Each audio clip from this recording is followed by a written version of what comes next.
cishe futhi iyahlukana imishado ukuthi sahlangana nxa iphezulu number. Abane bathola ingane base badecide ukushada ngenxa yomntwana. Le mishado igcwele emhlabeni kodwa yiyo lehlephukayo kuze kube manje. Ikhona emile celebrate 30 years with storms. Bese futhi liphinde lisifave izwi lenkosi elithi uma ababili nabathathu bevumelana ngendawo nabehlangene ndawonye uNkulunkulu is there. Bese futhi izwi lenkosi bese lelizwi lenkosi angiye esontweni. Esontweni ke umuntu odivozile kungathi uSathane. Umuntu odivozile ngisho kade two leader i-worship team. Indlela ibandla linesihlungu ngayo yazi liyakwazi ukugcina umfana esontweni noma indoda liyigcina ngoba ike committee nikhipha izishumi kahle.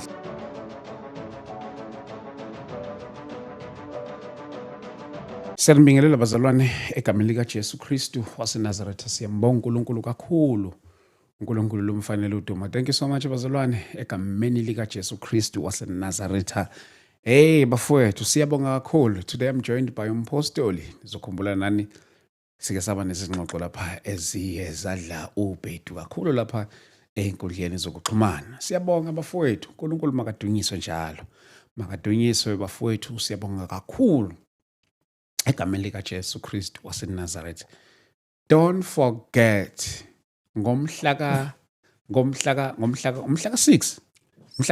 yes, ngomhla 7 siyobe sise eThekwini, Durban Central, number 100 Stalwart Street. Noma kithe kungalazi ke ngaleyo ndlela kodwa ke ngikwazi ukuthi nje mose workshop kuseduze kakhulu, it just a walkable distance. Ila sibe sikhona bafowethu kanye naye umpostoli. It is a heart healing seminar whereby we are going to heal each other. Sizane kakhulu. So we invite all the men and women who are married, unmarried, divorced, njalo, engaged. So this invitation is standing for each and everyone osebudlelwaneni na wonke umuntu ongekho ebudlelwaneni. Bafukhona umuntu wathi yakusayinela la ngaphandle egameni lika Jesu Kristu. So siyabonga kakhulu bafowethu egameni lika Jesu Kristu waseNazaretha. Thank you so much bazalwane egameni lika Jesu. And don't forget to come. We are starting as early as 10 a.m. kakhulu bazalwane mami ekseni is going to be a very beautiful seminar and singena mahala. So you are more than welcome. Saturday for 10 ekseni. Please do join us. Egameni lika Jesu. Amen. Siyabonga kakhulu bafowethu. Before we start, ake sicela inkosini nje. Baba egameni lika Jesu siyabonga. Thank you uNkulunkulu wethu oyingcwele ngegameni lika Jesu. We thank you Lord uNkulunkulu wethu oyingcwele egameni lika Jesu Kristu waseNazaretha. Siyakubonga Nkosi iba uNkulunkulu oyingcwele, uNkulunkulu kithi sibe ngabantwana kuwe. uNkulunkulu wethu namandla libatshazwe igama lakho. Udunyiswe uNkulunkulu ezizweni zonke egameni lika Jesu Kristu waseNazaretha. We thank you Lord. We thank you Father in the name of Jesus Christ. Baba wethu oyingcwele. Thank you Lord in Jesus mighty name. Amen. Baba mpostoli siyakubingelela. Umuntu kaNkulunkulu ngiyabingelela egameni lenkosi. Niyaphila kakhulu. I know inkosi inhle kunjani kuwena mfowethu? Siyaphila kakhulu mpostoli. Thank you so much baba. Sibonga uNkulunkulu kakhulu ukuthi sibe sonke ngalolu hlobo. Bafo ungakhohlwa ukuyongitshelela le ndoda lena nje ukuthi ithi usilinda kancane. Yes. Postoli angithathele ithuba ngikwamukele once again ukusigcine ngalezi ayikhathi izwe lisasha.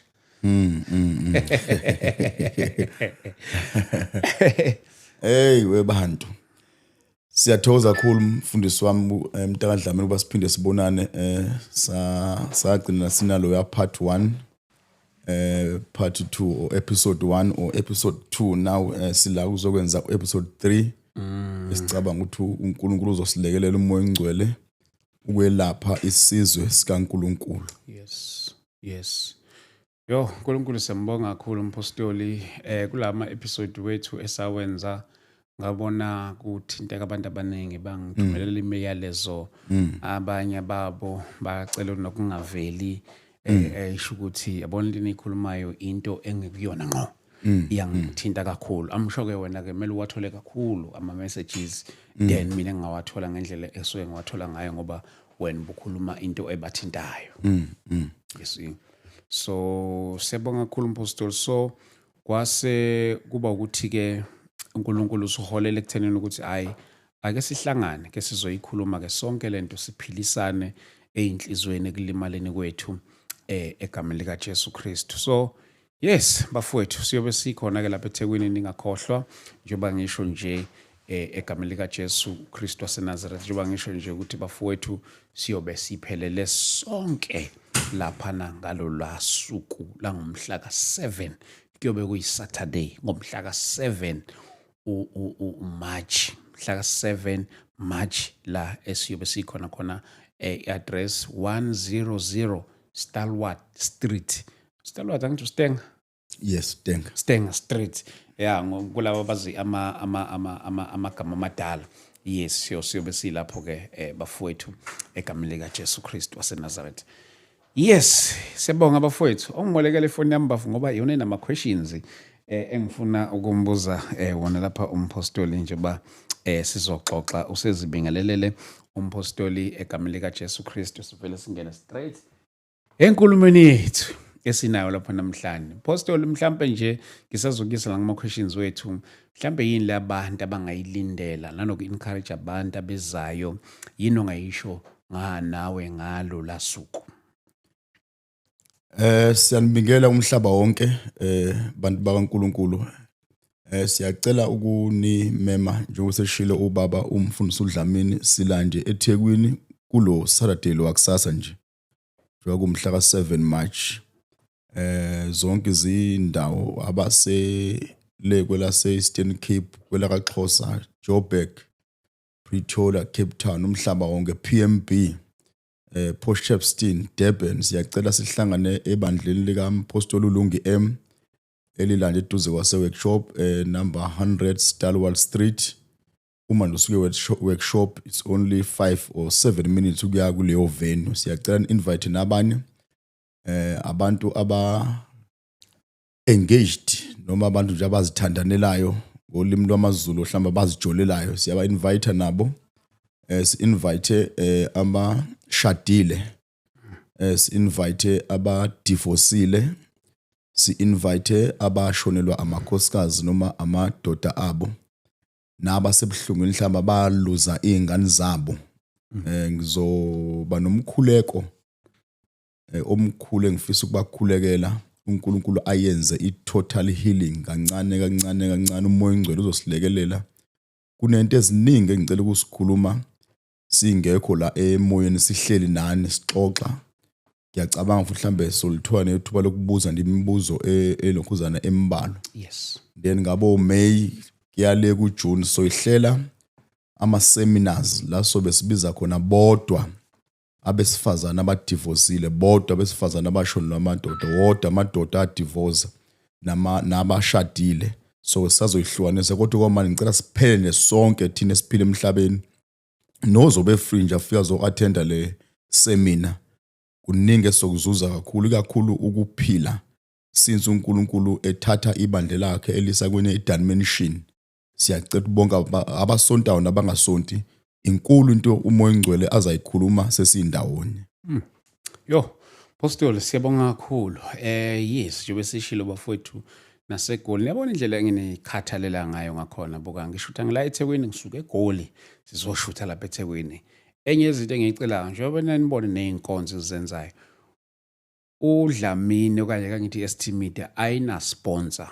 We doing all this from our own pocket. So siyacela kakhulu nakulabo inkosi ebaphila amandla okusithwalisa lo msebenzi ukuze kulokhu kuqhubekile njalo. And if izinto zihamba kahle siyeza eGoli and we might be there are many chances usibe sePretoria ngomhla ka30 May we might be in Pretoria town ngoba sePitori ke kuseduze kakhulu ke uma usuka koGoli it's a very accessible place. Siyoba lapha na endaweni ekusithiwa iArcadia but we'll confirm the address as isikhathi siqhubeka. Ngicela ukubona abantu abaseGoli abafisayo ukuthi hayi no singayithokozela kakhulu le mangampela iza ngapha eGoli, then we see, then we consider ukuthi hayi no nansi ivenue ngamele siye kuyona according to inumber yabantu engaba ne-interest, and then I'll provide ke with an accurate details ngokugayidwa inumber yabantu abangaba ne-interest yokufuna ukuthi babe ingxenye yawo lo mhlangano esiyoba nawo. Ke siphilisana sidila nomuntu lo oyithi njalo njalo nezinto zomshado njalo njalo, nomuntu ongaphakathi inhliziyo. And don't forget ngomhla ka-2 May siyobe silaphana eMkhumbane Hall, ila khona siyobe siyenza inkonzo kamoya. It's going to be so glorious egameni likaJesu. But Mpostoli vele singena straight enkulumeni yethu. Ngifuna ukubuza into ethi ngabe yonke imishado ivela kuNkulunkulu na?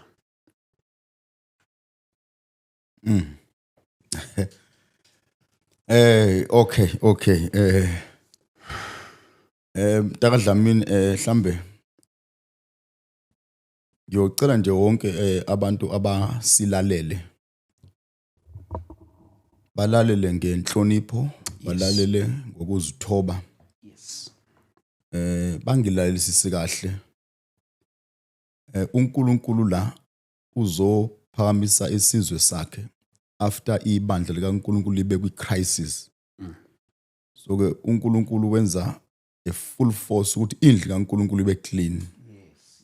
Number 1, ngicela ukuphendula kanje lo mbuzo wakho babuDlamini. Yes. Ngicela ke sibuke nje number 1 ukuthi izinto ezakhe imishado eminingi ukuthi iqhamukaphi. Number 1, kukhona uhlobo lwemishado la olucelebrate 10 years 20 years olukhona la emhlabeni okwaqhamuka ubaba wakho waku-approacha as a son. Wathi ngicela ngibona intombi lapha kwaMfollows mhlambe kwaXhosa noma kaNkabini noma kaNkabini noma kaSithole. Ithema inyathela avikuthele. Atshela indodana athi nginenkomo nginemali. Ngicela uyithathe leya ntombi. Ahamba kulobolele uvume nawe uyaqhamuka umshado lo waqhamuka kusuka ubaba wakhe ethanda intombazane ekuthandela wena as a son. Wokuqala lo mshado khona imishado eqhamuke emasontweni. Yes. Abafundisi bethandela indodana intombi ekhonza nabo mhlawumbe iyacula noma iasha noma mhlawumbe inemali ikhopha kahle kweshumi. Kukhona imishado yakhiwe omama befundisi bethandela amadodana namadodakazi. Eyawuthi le mishado emine engikhuluma yesibili imishado yakhiwe emasontweni. Yesithathu imishado eqhamuke ngaba feelings. Uthe mangimbuka nje beauty yakhe. Yes. Ngavele ngamthanda noma ngamhalela. Then umpropose nikhulume naye avume umshele nithandane naye. Umshado eminye futhi ngicabanga number 4 noma number 5 khona imishado eqhamuke kubantu abahamba indawo zokujabula ama club. Fika ufice icherry lapha noma ufice uguy ni exchange inumber ni push impilo kuze kuqhamuka umshado. Icycle emshado ekhona la emhlabeni, khona imishado ekhona la emhlabeni eyadalwa ama puzzle number. Usebenza kahle lo nami ngisebenza kahle. Othi ngimthathe sovusa umuzi kaBaba. Khona imishado yahlangana emabhanoweni emabhizinisini, wabona umuntu othizeni wamthanda wamshada.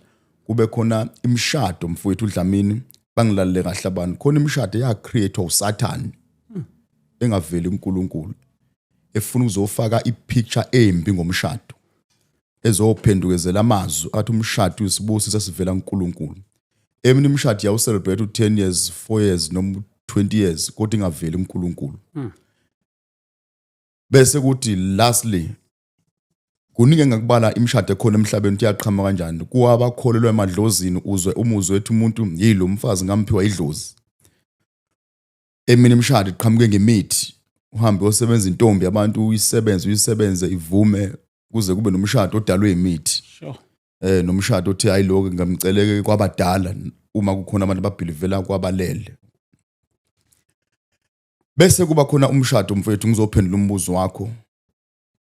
Umshado number 1 oqhamuke ezulwini lenkosi Genesis 2 uNkulunkulu wadala uAdam bambeka ensimini yase-Eden eyayinemfule u4 kunesithelo kuthiwa bangasidli.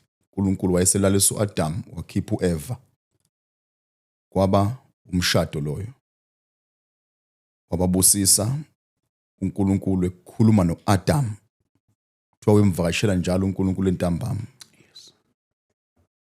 Bese lithi izwi lenkosi, okuhlanganiswe uJehova kungehlukaniswe umuntu.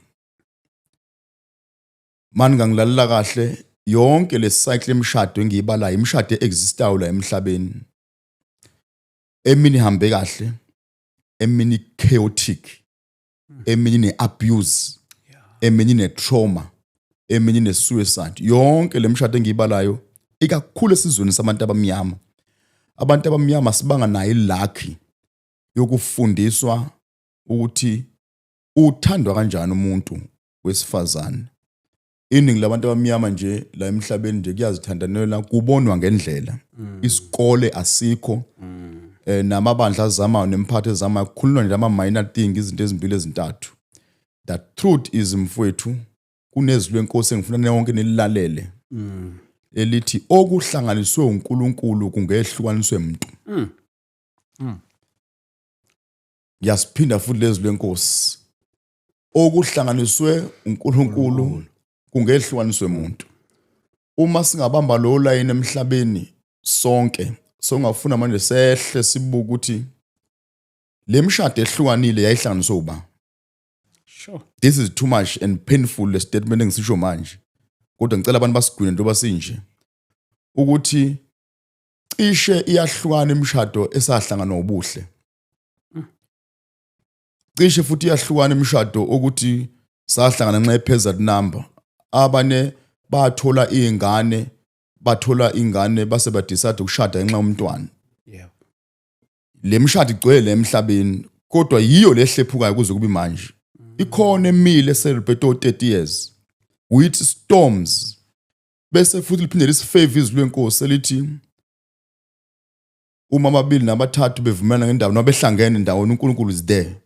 Bese futhi izwi lenkosi, bese lelizwi lenkosi okuboshwe emhlabeni nasezweni kobe kuboshiwe. Emini imshado mangizokutshela sithe sesiyakhile, sase si-invite uNkulunkulu kodwa sesinayo.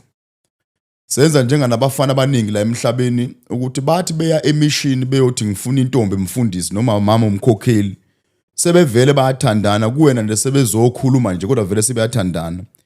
Imshado eminingi mfowethu uzwa ngikhuluma kanje ukuthi okuhlanganiswe uNkulunkulu ngehlukaniswe umuntu. Thina sifike sesiyakhile sazoyihandover kuyena ngoba unomusa unothando, wayi embrace imshado yethu.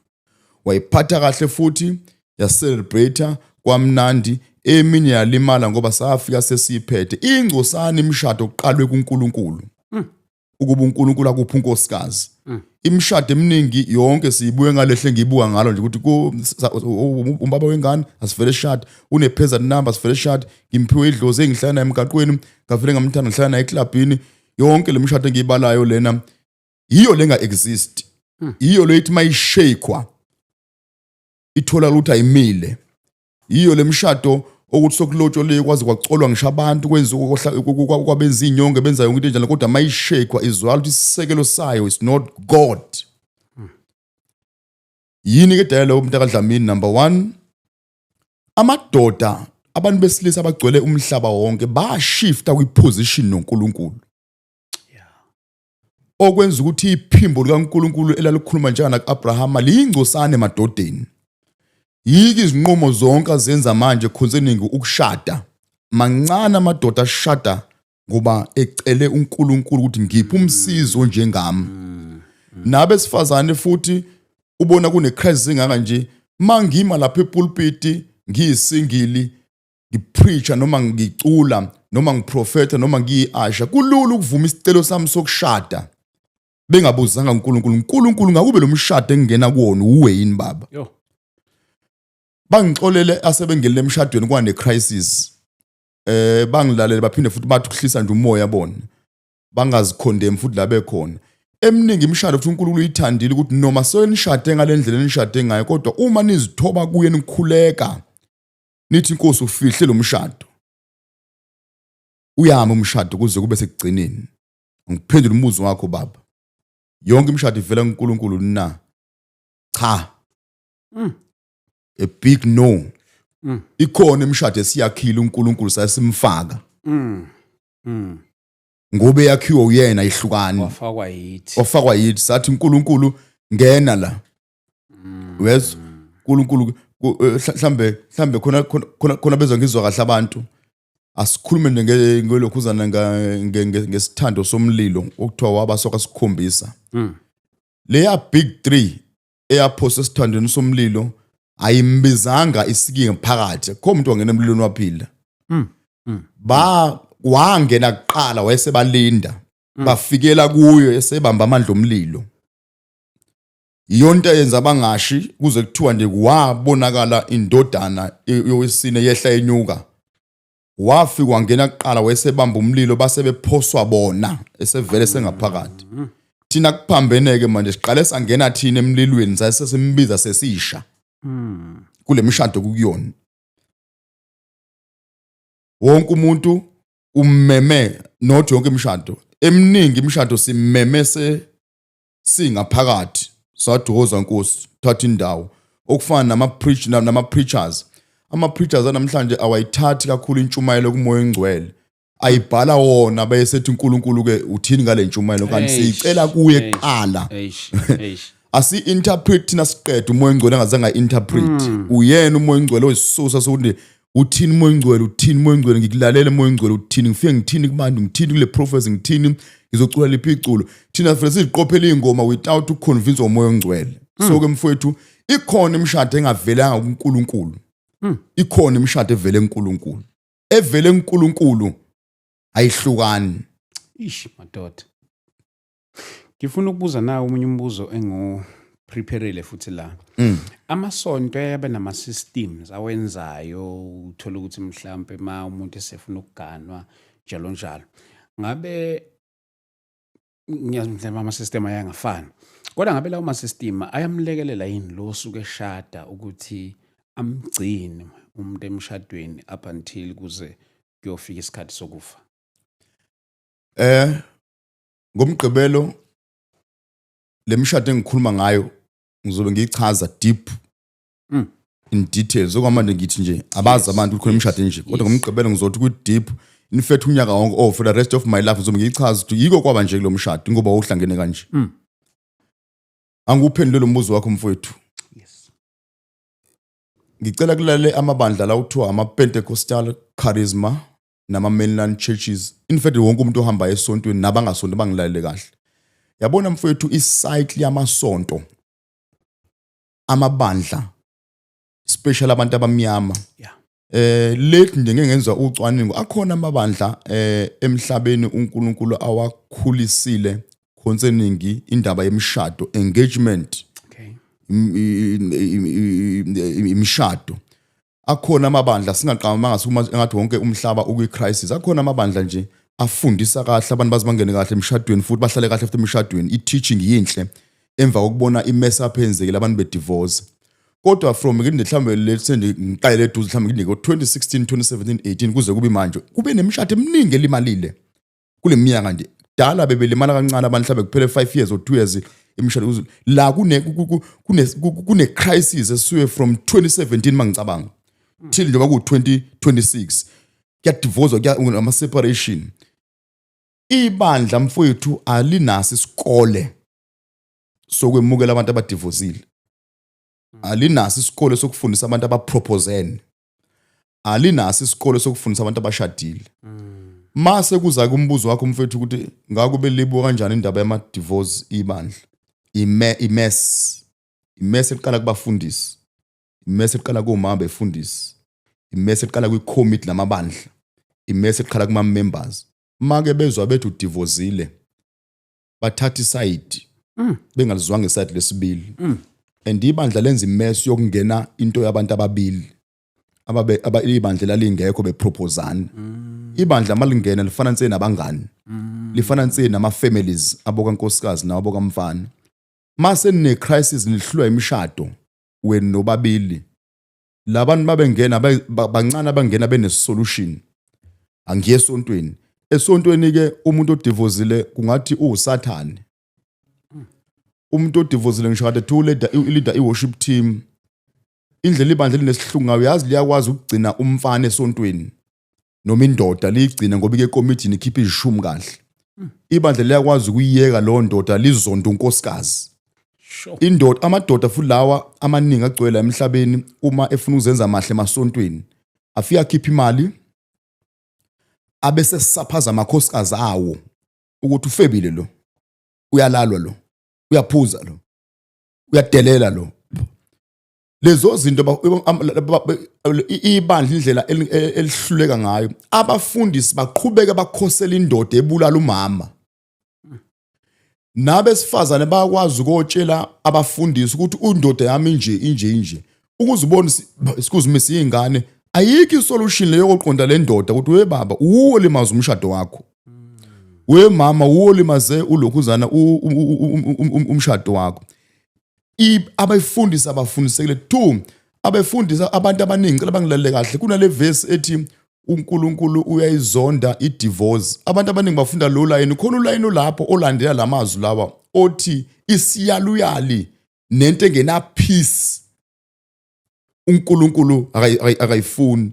Uthi umbuzo, abantu bajaha ukuthi uNkulunkulu akamfuni umuntu odivorceile.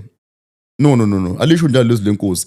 Maliqeda ukubhala kanjalo linento eziningi ezithinta ukuthi ubani ongahlala umshado o-abusive, ubani ongahlala umshado ononkosikazi noma onendoda edelelayo, ubani ongahlalela umshado womuntu obuye ebusuku akukhombeke isibhama kinye. The truth is uNkulunkulu uzonda i-divorce, not i-divorce. Uma usudivorceile uNkulunkulu uyaqhubeka kuthande. Mhlawumbe ukuze abantu ba-understand bezwe kahle. Look mina babudlamini, i-divorce e-USV engafihlanga umhlaba wonke. Mangima phambi kwabantu mina Dlamini, nami nginogcobo engalazi livelaphi oluphezulu kwami uNkulunkulu, wena minister phambi kwabantu. Even namanje look ngifunani mina ku Okhosini FM, ngifunani mina emhlabeni wonke okhuluma ngo-SV. I-divorce uNkulunkulu manje uyithathe uyibeke la uyayikhuphula umhlaba wonke, okuchaza ukuthi uveza uNkulunkulu ukuthi nawo noma kungathi umumbu wena divorce kodwa igrace yami nogcobo lwami naNkulunkulu phezulu kwakho. Okusho ukuthi abantu abakwazi ke ukujaja umuntu odivorceile uNkulunkulu ekwazi ukuthanda mina SV. Mina mangikhuluma ngelapha izizwe even overseas, nginabantu engikhuluma nabo ko South Arabia, umuntu ophuma kwimesi yakwa divorce. uNkulunkulu ngigcobe kanjani, uNkulunkulu ngithume kanjani, wangilanda babudlamini wazongibeka e-studio. Ungilanda kanjani babudlamini ulanda idivorce uNkulunkulu engizonda. Abantu engibalapha babudlamini manje badlula abantu abalimazwa idivorce yami. Sure. Ngilapha manje ama-thousand and thousand, okuchaza ukuthi babudlamini uNkulunkulu akamzondi umuntu odivorceile, kodwa esontweni abasemukelanga from experience. Baningi abantu mina bangishiye esontweni lami bengishisa ukuthi ngidivorceile. Baningi mina abantu abahlangana nami namhlanje babe namahloni cause idivorce yami babecama ukuthi kuphelile ngempilo yami. You understand? Ngasala ku-empty so ngasala nabantu abambalwa bengi-embrace. Mina ngilazi ucingo olungifonela ukuthi Nxumalo sinawe ku-divorce.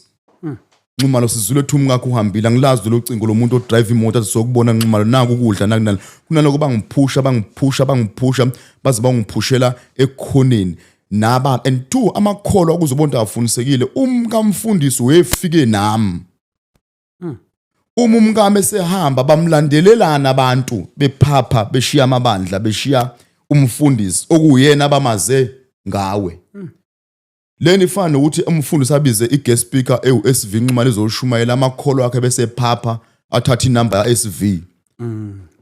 Ungazi ukuthi ahlanganiswa yini no-SV ngoba ubaba wabo umfundisi wabo bebiza ubaba u-SV okusho wona ufuna ukucommunicate nobaba wabo. Yes. Kodwa abazalwane bajaha ukuthi balandele amakhosikazi abefundisa angazange abizwe. Number 1 ke basuke be-right abanye ukumnikeza inhlonipho nothando ne-support after elimali lemshadweni. But the truth abefundisi yabahluli labo especially laba bamabandla ethu amadala, ngizokusho lokho laba bethu ababandla amadala bayishumayela i-forgiveness kodwa bamxoyela umuntu odivorceile. Bayephasike nje baze beshumela amazwi esikhombisa baba bathethele ngoba bakwazi abakwenzayo. Balishumayela lo vezi kodwa mathiwa bathethele umuntu odivorceile ubona indlela bamphusha ngayo. Ungakhohlwa kungcono ukuphusha umuntu odivorceile ongenayo ingane. abantu abadivozile baphushwa bezele badudule baze bofakwa ekhoneni lengane badla amanzi badla uphuthu isupport ingekho Sure.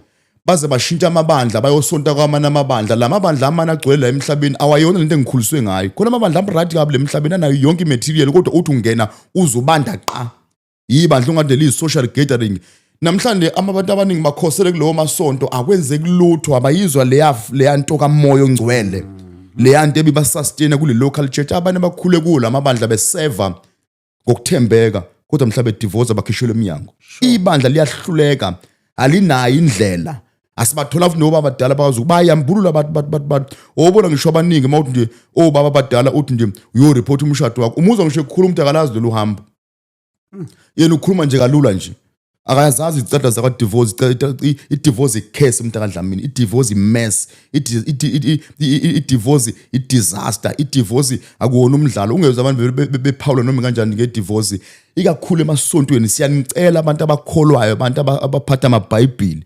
yamukelana abantu abadivozile abesilisa nabesifazane namukele imndeni yabantu abadivozile isho abazali bethu babegcina sebenamahloni kuye enkonzweni ngoba bazithi ingane zabo za divorce abazane benza ama meeting abefundisi ke bona abaningi bahamba bo celebrate abadla inyama zokosa bethu udivozile umfundisi ubani beshaya izandla abazane benza ama celebration bavalele ezindlini behleka umuntu odivozile behleka umuntu okwinhlungu othola isiphambano ngoba akekho Dlamini mfowethu umuntu owashadela ukudivorce mhla ngilobola ngangingacabanga ngophuma kodwa yangifica impilo ngabona amanzi asegcwele indlu ngiyaphinda futhi liyehluleka ibandla kodwa uNkulunkulu ngithumile embrace bonke abantu abadivozile ingane zigcina zingasena kwazi ukukhonza yilezi ingane lezi umazo wa divorce ubabazo wa divorce abakhonza abantu baseve baparticipate emabandleni ngoba uNkulunkulu akabajudge abantu Sure.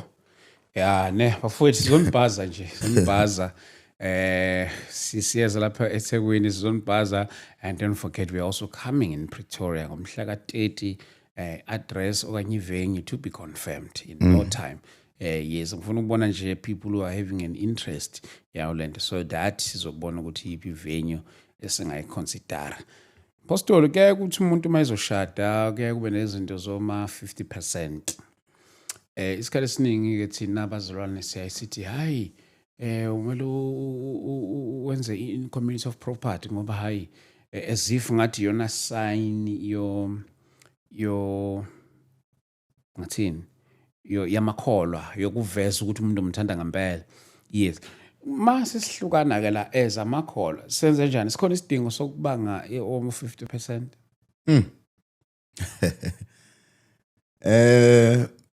Fundisa uDlamini mfowethu ayi lo mbuzo wakho ngicabanga ukuthi uwo obhlungu nayo ke emhlabeni lo yabo nje lo obuza manje iwona olokhuzana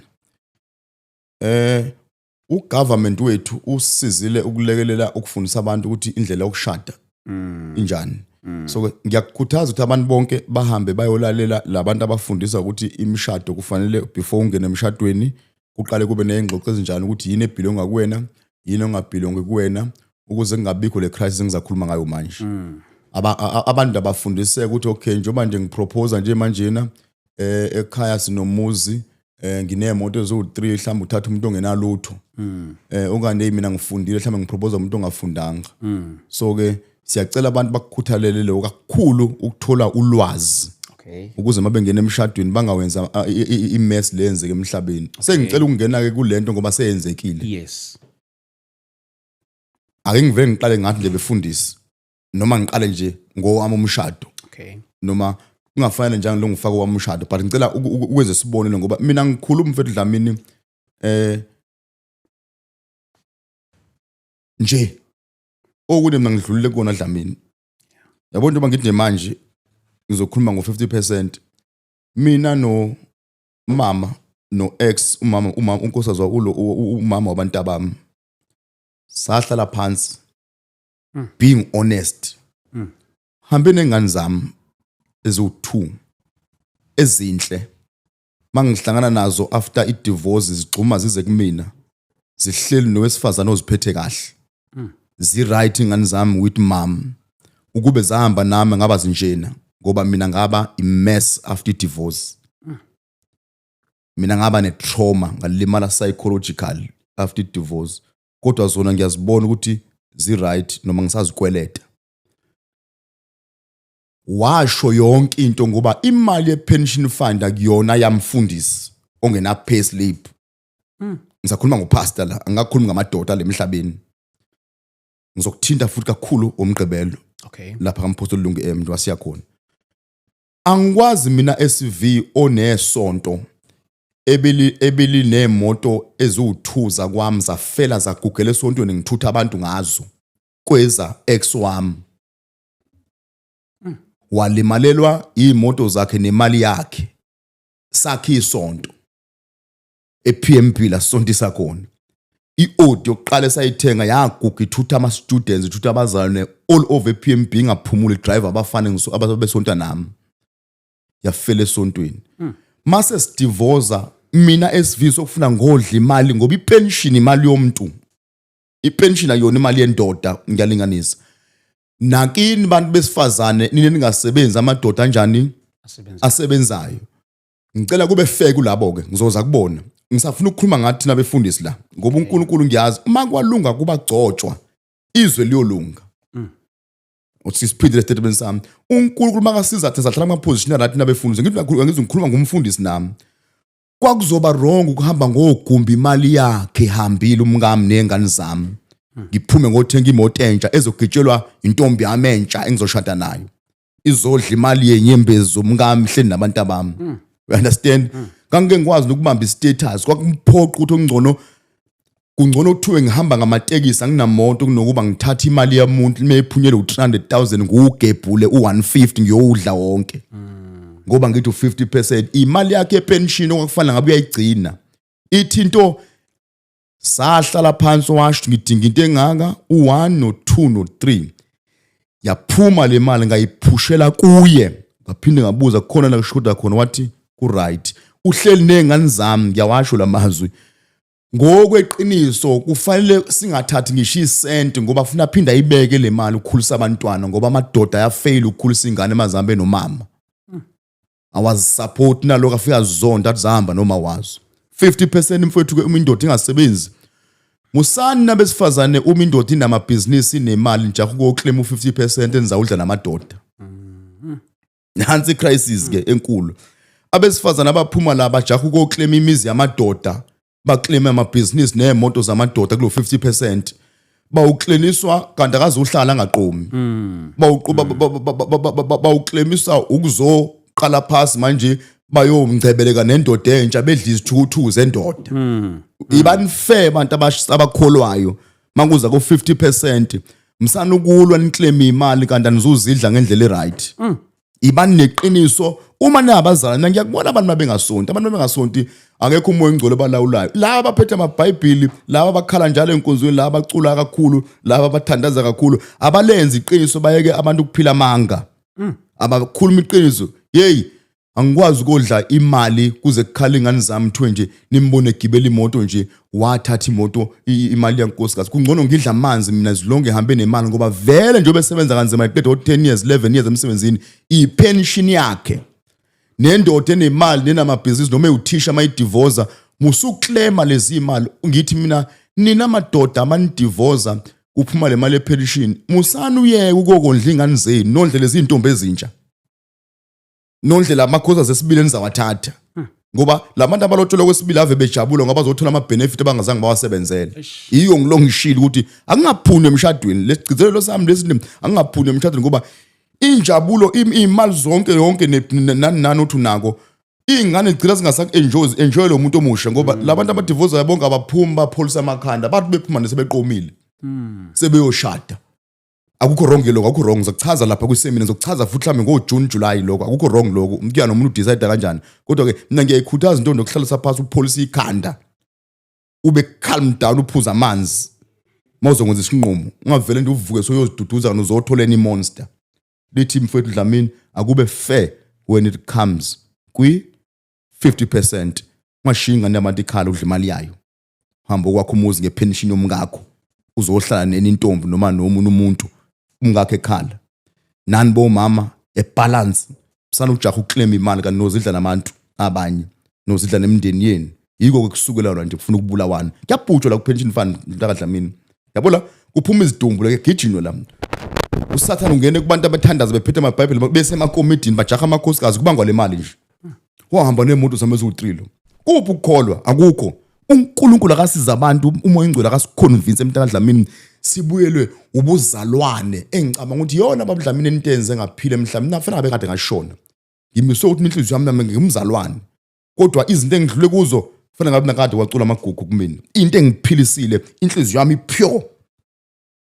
Yini ke ngikhuluma kanjena nje abenza iqinisa abantu ungamjaha umuntu obuthandana naye umfollowe uzumsukela ufuna le mali ufuna lo muzi iziphumi ngane abantu yoqasha amadoda nonya uma emdivorce umuntu amkhiphe uhambe nengane zakhe ohlala emqashweni usihlala uenjoy umuntu uthi uqeda uenjoy umuntu vele uvuna intombazane esontweni ebe umngani kamngakho uyayibuthi painful ukuthi abantu abamnyama isizwe abasakha out sinjani bakisizwe esimoshakele bakisizwe esinemess yiye ngithi amadoda wabuyela uNkulunkulu nensizwa nizoyizwa ivoice kaNkulunkulu njengoba kulindwa irevival nje amadoda awenze iqiniso emhlabeni angaba ama monster ubuke umkakho ehleli le emqashweni emjondolo amakhozi amaningi mangibuka manje azahamba yokuthola izindawo ecashe lapha eGoli noma eCape Town noma eStelandani ehleli nabantwana abawu2 ubaba uphenduka imonster ufuna ukubulala unini ohleli nengane zakhona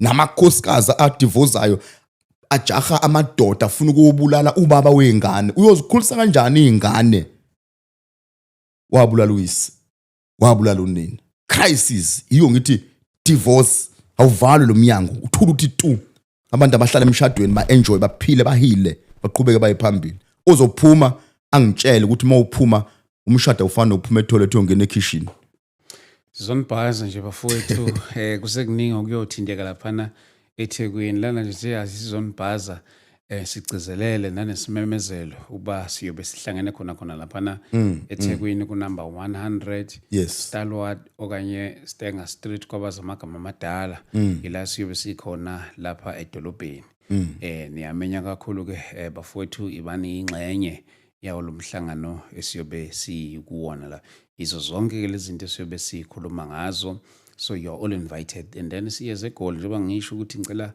ukubona abantu abane interest lapha na eGoli abafisa ukuba ingxenye sizobe silapha ePretoria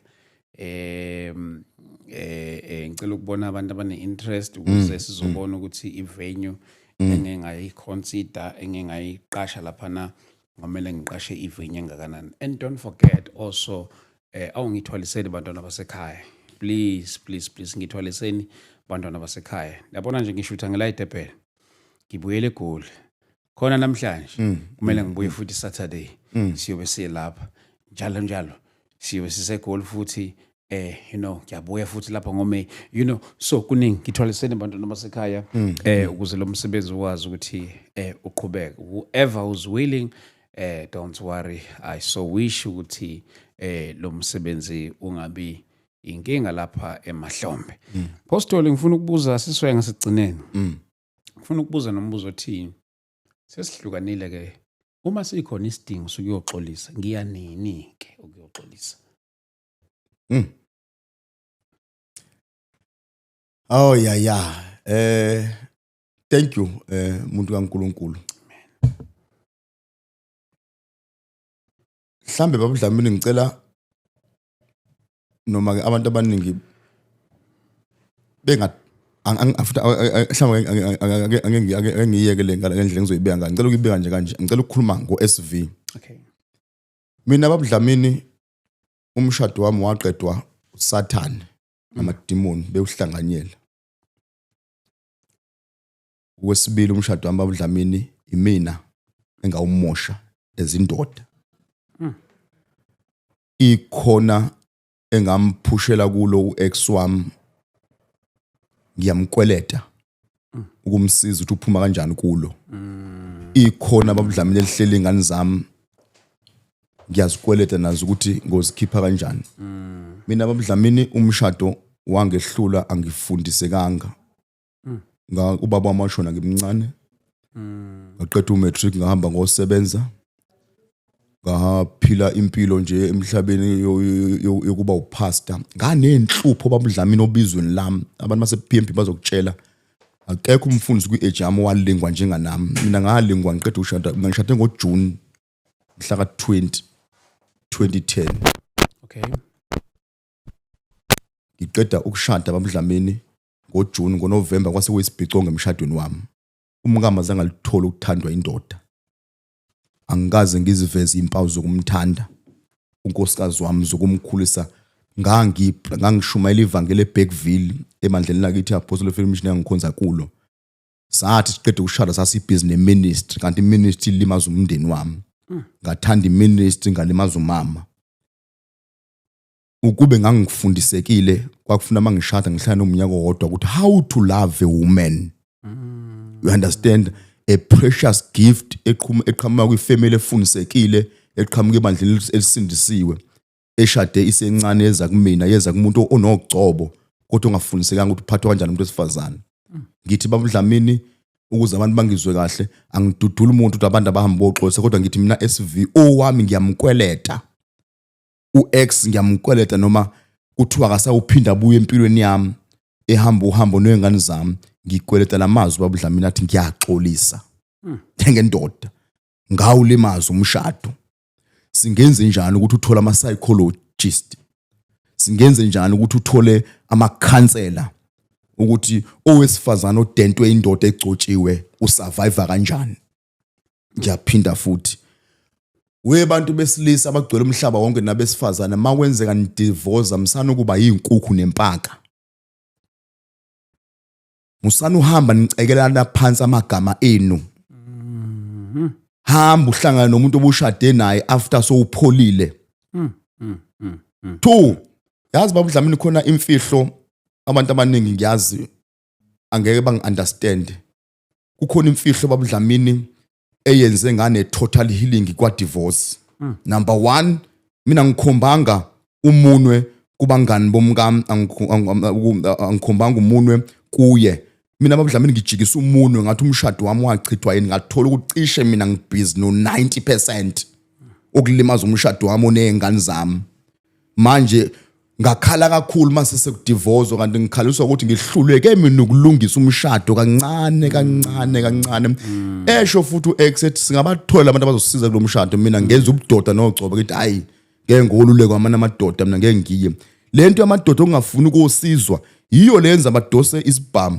yiyo lenza ukuthi umkakhelele ebusuku bamcathamele kanje babudlamini bafuna ukumgwazelele idalwa ukuthi amadoda wabhodla amadoda ane-ego amadoda ane-jealous amadoda angabona iphutha elincane lenziwa umkakho mhlawumbe ukuthi uyadelela umkakho ajike ayenze issue leyo nto kodwa wona cheater kuzubi kathathu ngiphinde futhi ngize ngapha kwabesifazana amadoda amaningi alimele khona abantu besifazana abama monster lemhlabeni abantu besifazana abangenanhlonipho abantu besifazana abangafundisekile abantu besifazana abadakwe iphawu ukuthi baphethe imali benze indoda ayenze ibelula ayike indoda evumela ukuthi nje ibe upopayi khona abantu besifazana abane nje abangekho ekunikeni indoda inkonzo yasekameleni bayagoloza abanenkani uma indoda seyiphuma uyochitha ahayize kakhulu umuntu kanjalo ubuye ekhathele emsebenzini nakakwazi ukuthi how to serve your man ngiyalinganisa khona abantu abasifazana abazonda imndeni so khuluma ngazo zonke izinto la kulomkhakha uMongcwele athanga ukukhuluma ngiyaphinda babudlamini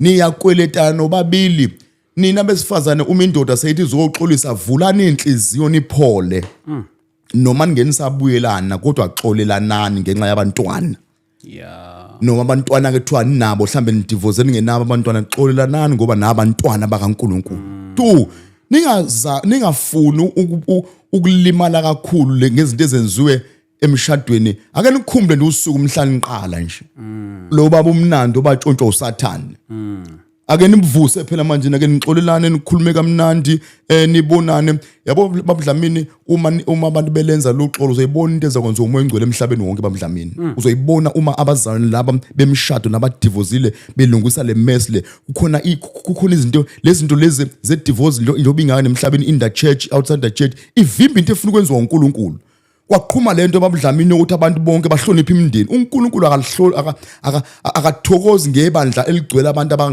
abangayiphathanga kahle imizi yawo uNkulunkulu ugcobo alube liningi kuma families, kuma household ethu lungabe liningi esontweni. Abantu abamsukulula izandla bacula phambili bashumayele kanti ezindlini makini amakhosikazi. Abantu abamsukucula phambili belithi worship team beshadile kanti ngapha undoda uhlukumeza indoda yakhe. Ngeke ufuna hlukumeza umuntu. Ngicela ukuvala kanje mfumta kaDlamini. Sikweleta ukuhamba siyoxolisa nesixolisa kubo balemukela uxolo ngoba singabantwana bakaNkulunkulu kuze mangishoda ngo10,000 imoto yami limele ngikwazi ukufonela uex wami ngithi mama wabantu abami ngicela ungibole ku10,000 imoto yami limele naye so hlangana ezulwini sizondana lemhlabeni. Iliphi lezulu lothiwa sobe sihleli ndawone sijabula sonke uzonda ingane yabantu iziyofa uzonda ubaba wengane uzofa abantu bazibafakisha amadimasi kushona indoda yakhe nomnkosazi wakhe bejabula ukuthi wafa lenje. And two benze nje abantu abadivorce ababuDlamini sokhuluma kakhulu lezi zinto lezi. Umuntu labantu abadivorce ubomuntu balimala ingqondo ngempela nje into bafuna bahamba ama psychologists. Mina umuntu odivorce lento uyambona ukuswela ukuthi bahamba ocosha amaphepha abantu abadivozile. 60% abekho right lemqondweni. Ubona ngani babuDlamini? Noma sebewuvala umnyango wakadivorce kodwa bayeke ukulandelana. Yilo ya ugadi ukuthi angaphumeleli lo ya. Uma nepost imoto lo uthandana noma mhlawumbe posta ingubo yakho noma iweave yakho ukuthi yifa wena ngalana. Umlandelelani wahlule kumphatha kahle. Nabesifazane babhizi balandela amadoda asebehlukene nawo. Uhlangana naye emolo umuntu uhlala abantu besifazane miyeke mesehamba nomuntu wakho umjabulele ngoba wena wahluleka ukuhlala naye ngokusho kwami kanjalo. Enjoyani impilo nikhohlwe kuphele. Simple statement sami ngisho eqaleni. Okuhlanganisa uJehova kuhlukana. Oshima sekuphelile. Start a new journey. Thola healing. Thola ama psychologists. Be in the church. Standard consistency. Yawabiza ama divorce yagcwele emhlabeni. Buyane enkonzweni. Ma bengafuna ukunemukela so hamba sivula amasonto ethu ke aka divorce of which into engekho leyo. Buyane enkonzweni uzani zofanishina nimesabe njalo umoya ongcwele. Uyena oduduzayo babuDlamini uyena noma singakukhuluma kuze kuse uma abantu sebethuthelwa uNkulunkulu yes basize ngalutho.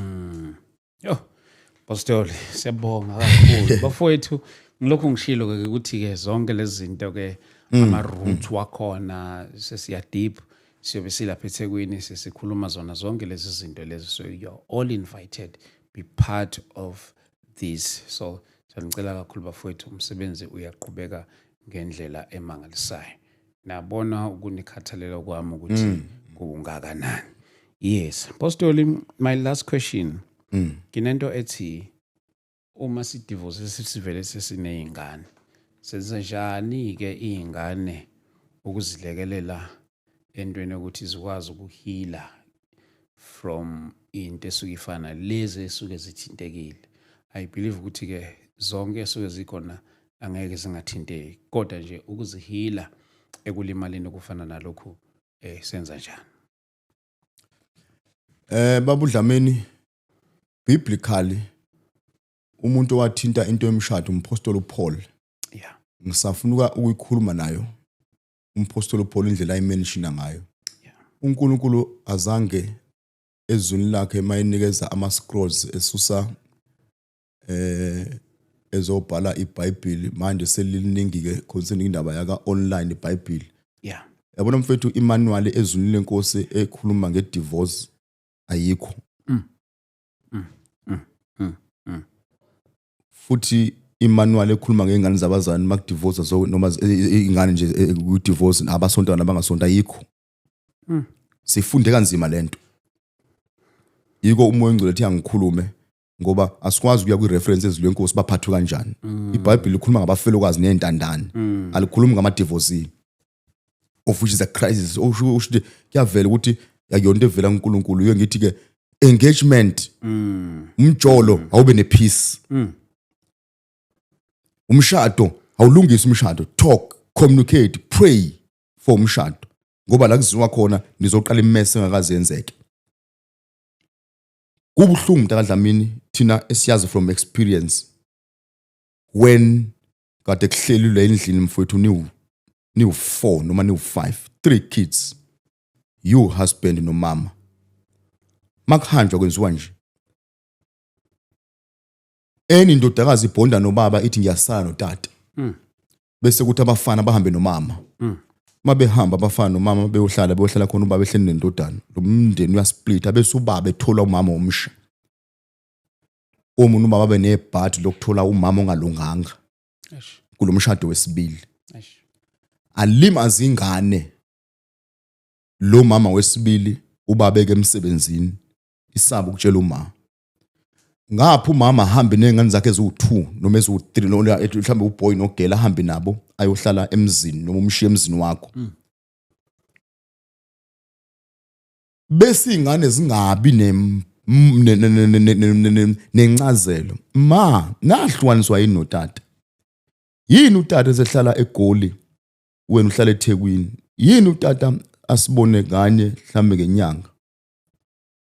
Zilinyaziwe izingane zakwa divorcee.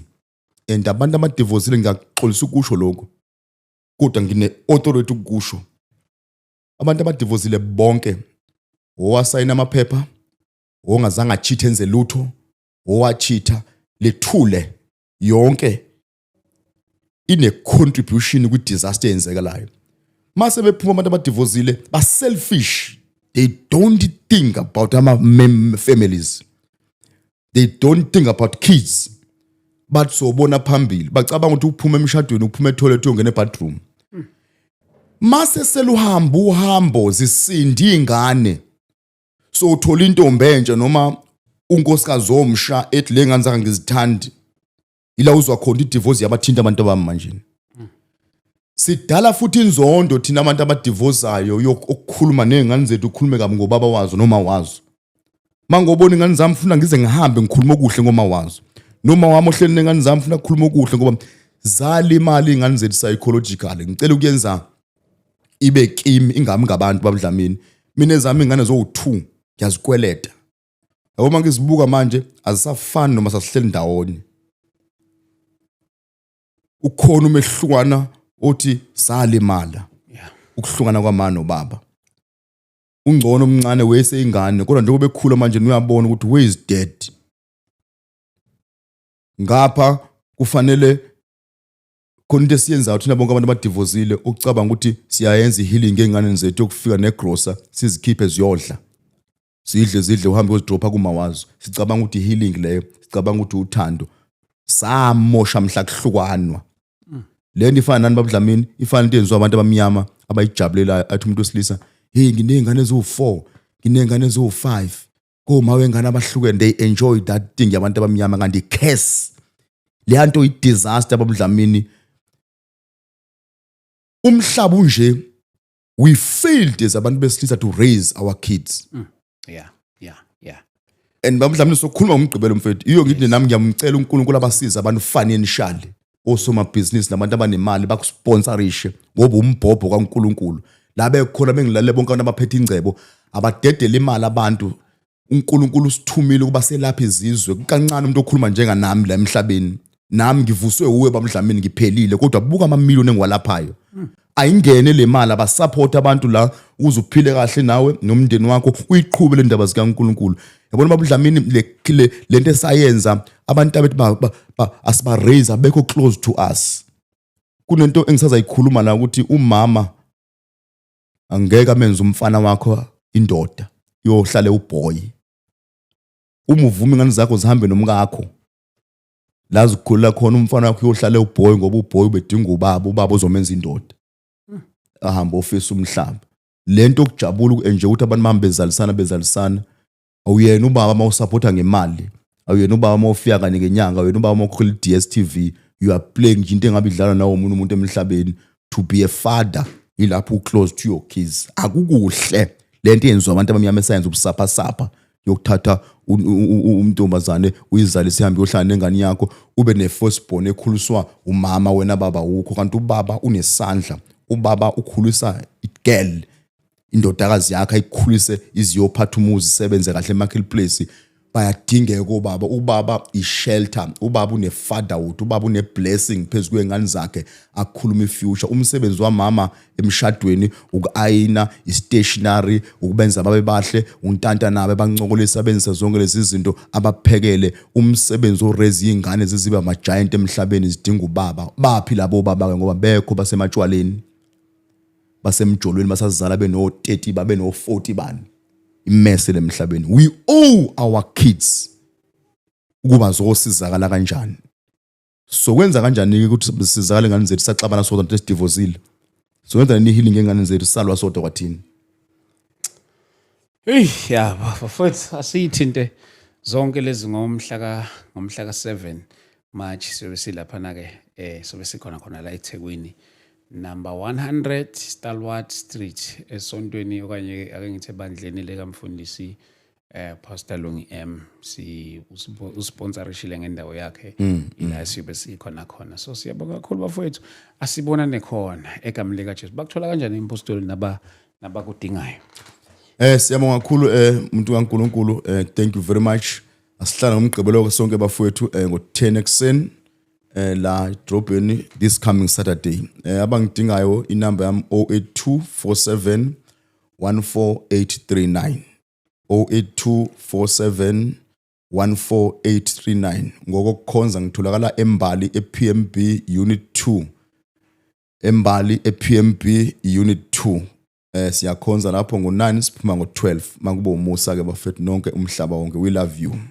Amen Pastor. Sibonga kakhulu bafowethu. Manje ufuna ukuxhumana nathi 0788 417 844 0788 417 844. Asibonane ke kuzo lezi indawo njengoba siyobona ngomgqibelo la eThekwini ngomhla ka7 ila sobe sikhona ngomhla ka7 uMarch. Masiqeda khona soon after Pasika sobe silapha eMkhumbane ngomhla ka2 May inkonzo kamoya. So please do join us kuzona zonke lezi ndawo. Masiqeda khona sizobe sise Pretoria eStarland lapha neArcadia kwabazi Starland sobe silapha neArcadia ngomhla ka9 uMay sobe silapha neStarland cinema. Kune cinema lapha ngaphakathi sobe sikhona, will be hosting a prophetic service la sobe sikhona. Please do join us ngomhla ka9 yobe khona Minister Harry Apostle Mahlangu from KZN. Please do join us bafowethu egameni lika Jesu Kristu waseNazareth yobe kumhla ka9 kaMay. Masiqeda khona ke we are heading straight to August siyobe silapha bafowethu